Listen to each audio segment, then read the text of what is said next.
Hello, what's going on YouTube fam? This is your boy J Money here, and I'm bringing you guys a deck profile. It's been a while since I gave one of these, and you know, it's going to be one of my favorites. Actually, my very favorite being the World Chalice Archetype. Now, the last time I did a profile was either back in August or September. I'm not sure which, but this is for November.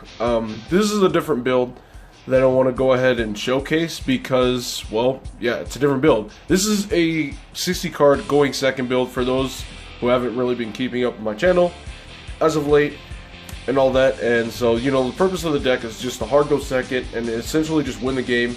World Chalice is, yeah, it's fragile, but, you know, as I've said many times, you should be playing so many extenders to the point to where it doesn't matter and all that. So with that being said, I'm going to go ahead and start with the deck profile. I'm going to end up breaking this down in packages, as you know, if that makes any sense. You know, so you'll go ahead and see why.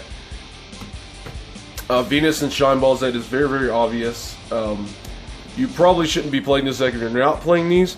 Again, when Gofu was a 3, you had the option not to, but you know, now it's not so much. Alright, 3 Undines, Rosinix, and a controller. Again, it's very staple. Yeah, it's nice. It does its thing. So, alright, now on to the Chalice package. We got 3 World Legacies, 3 Lees, and we got 2 and 2. Vanillas are still how you want to play this deck, obviously, and all that. There's really not too much explaining to do with when it comes to a package like these or like this. I mean, it is Chalice after all, otherwise you may as well just be playing a different deck altogether.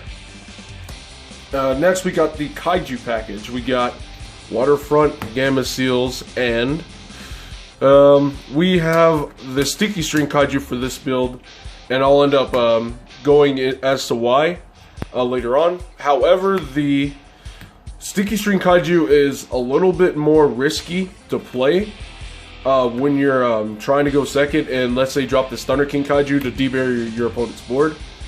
So I'm really thinking about cutting it and putting in Radiant again, because again, you want at least one Kaiju. If you're trying to drop Radiant or Thunder King, you want to have at least one Kaiju that can't do anything the turn you're playing. So yeah, there's that. So, but again, I'll end up explaining why I even put the Sticky String Kaiju in there in the first place. Next, we got going second packages. We got the Mech Knight package. We got 3 Nightfall, 2 Blue Sky, 1 Indigo, and 1 Red Moon. I did have the Yellow Star in here as well, but I needed to make space for some other cards, and you'll see why in a second. Next, we got a very new package that I've just been testing around with a lot, and I really started to enjoy playing.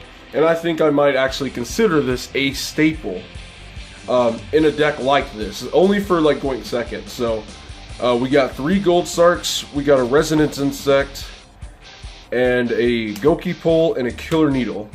Now, why are we even playing Gold Sark in the first place? Well, you're trying to Gold Sark for this bad boy right here, Resonance Insect. It's a very old card from Duelist Alliance. For those of you who don't know what this bad boy does, just go and focus it. There you go. If it's sent from the field to the graveyard, you can add a level 5 or higher insect type monster, hence why we play the Sticky String Kaiju. Also, if it's banished, you can send 1 insect type monster from your deck to the graveyard. That is not once per turn, none of the effects are.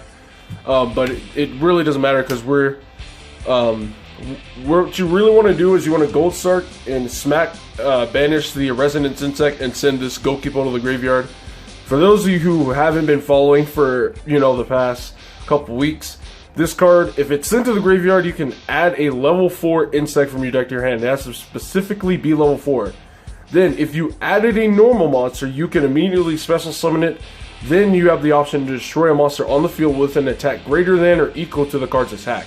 This is a hard once per turn, otherwise I would be playing multiples of these. And Killer Needle, I chose it because it's level 4, it's got relatively, you know, the lowest attack stat, and I do plan to play Speedroid, Terratop, and Taki Timborg at some point. That's why I also chose this, because it's a wind, it's a vanilla, so essentially you have 3 copies of Unexpected Die in your deck that can also blow up a monster on the board. Yeah, so if you Gold Sark, you banish, you Foolish, you add, you special, you blow up a monster, and it's a vanilla, of course. So I really like it. I think it's going to be a staple from here on out, at least for me, if I'm playing going second builds. So that's it for those packages. Next we got the one-ofs. We got the Eva, the Wadapon, the Lazuli, and the Artsword Christia. We're still playing Wadapon because, well, we're not playing Herald of the Orange Light, and this makes your firewall live if it's up top, or if you chose the to go the other route and summon, let's say, your Venus and try to Wadapon link off into Link Creep up top to have the double co-link in order to start your Venus plays if you didn't already have it. And of course Christia, because it's just the win condition. Like the only deck that can really out the Christia is really Sky Strikers or Dangers if a Bigfoot gets discarded, but you know, that's very few and far in between. So anyway, on to the packages we got going on here. Spells, we got the Brilliant Fusions, of course, Call by the Graves. These are standard. Like, sad face that Call by the Grave went to 2, unfortunately. I hate it, but hey, what can you do? Next we got more one-ofs. Let me go and pull all the spells out. Soul Charge, Monster Reborn, Succession, your recovery cards right here, searchable via Legacy Wolf Chalice, Heart, Teleport, Unexpected Die, and Foolish. These are just all of your power cards that really help you get going, except for Heart. Heart really extends your plays, especially if you're going, if your duel is lasting longer than your first turn, then Heart is great. And so now the last 5 cards, we got more going second cards. We got double Mind Control and triple Evenly Match. I had double Evenly and 3 Mind Controls, but I couldn't realize Evenly is just an all-around better card. So if I had space for 3 Mind Controls, I would. But, you know, unfortunately I don't. So that's what we're looking like. That's a lot of packages. You know, you got a lot of going second options. You got the Mech Knights, you got the Goki Pole package, you got, you know, your Evenlies, you know, you got all this stuff going for you. You got your main strategy. Again, you want to hard go second with the deck. Don't get me wrong, the deck can still go first. It can still very much go first. But it gives you a better shot at going second. So you can still open your combo pieces and still play the deck how you normally would play it, except you want to hard go second. But keep in mind, this deck, in its main deck, does lose to Danger FTK. So anyway, onto the extra deck, we got Seraphim Knight, Link Spider, Link Rebo, and 3 Imducks to start off with your extra deck. These are really standard.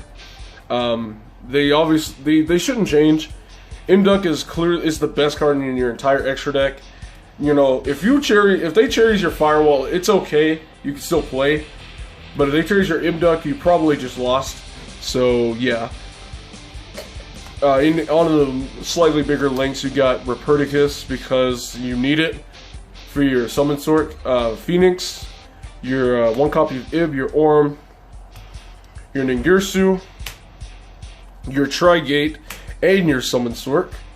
So you got 4 Link 2s. Generally you want 5, but in this build you kind of only have space for 4, and it's pretty sad, but you know, it is what it is. Anyway, on to the next ones. We got Saryuja, and we have Firewall Dragon. There's nothing really much to say. This is now my favorite card in all of Yu-Gi-Oh! Just point blank. I do build so many decks revolving around this card, and it's awesome. And some people would consider that a bad thing. But anyway, on to the sideboard. We got more going second cards. We don't like to go against back row, so if we're going against back row, we're obviously keeping the evenly matches in and all that, but we're just gonna add even more back row hate. I would add Hatred Nades on top of that. However, space for you want space. So if you find out you're going against FDK or something, or You could still go second against Thunder Dragons. You don't really need to search immediately, but sometimes you want to go first against that deck. Same thing with a deck like Ultrageist or something. You want to go first, so you want to add some more going first options. You're going to add Exodius. You're going to add the Gamma package for your side deck, and on top of that, you are going to add some Herald of the Orange Lights. Because again, if you need to go first, if the matchup isn't there, then you want to switch to going first. You want to side for going first. So now the last two cards of the sideboard, we got Nightmare Cerberus for non-backrow decks. You want to, a lot of times I will find myself siding this in, but a lot of cases you want to be sure to have a Phoenix in your extra deck for a lot of these annoying pesky back rows and all that, because again, you're not really struggling too much with monsters, so Cerberus is kind of like eh. Well, it's not eh, but it's like, you know, you have other things. You have Ningirsu, you got Trigate, you have things like that to where you can already deal with monsters, but sometimes you just need to deal with the background. So Phoenix is in the main, this is in the side, and the last one, if you're going first, you side in the Gumblar, hence why we got the Herald of Orange Lights. You don't want to main deck this anymore, simply because of the fact that dangers are everywhere. And it's not even just the Dark World FDK. You're seeing just a lot of dangers just splash in a lot of decks in general. Not only that, but you don't want to like discard any Burning Abyss cards or any of the other stuff. There's so much stuff that just resource the grave now, to where it's just like, it's such a dice roll. Just going for Gumblar in the main deck game one and just getting screwed over entirely. So, you know, if you know that, you know, game one, when you figure out, hey, I'm not going against something that's going to screw me over if I Gumblar, then I can side this in and go first, if that makes any sense. So, anyway, that's it for the deck profile, guys. I'm going to start working on some Prank Kids-ish kind of decks. I don't know if I want to do, like, Prank Kids Frogs, or Prank Kids Thunder Dragon, or, I don't know. I want to do Prank Kids something. Prank Kids Fluffles? I don't know. I want to do something with Prank Kids. I'm going to go to the laboratory and figure out something, some like outrageous thing with Prank Kids, and then I'll get back to you guys with that. But anyway, there's a lot more decks I want to work on, and I don't know. So I am going to do the Crusadia. I'm going to do Crusadias next, because, well, I promised a subscriber of mine I'd work on it, so that is next, so look out for that, guys. Don't want to miss it. Anyway, thank you guys very much for watching. This is J Money, and I am signing out.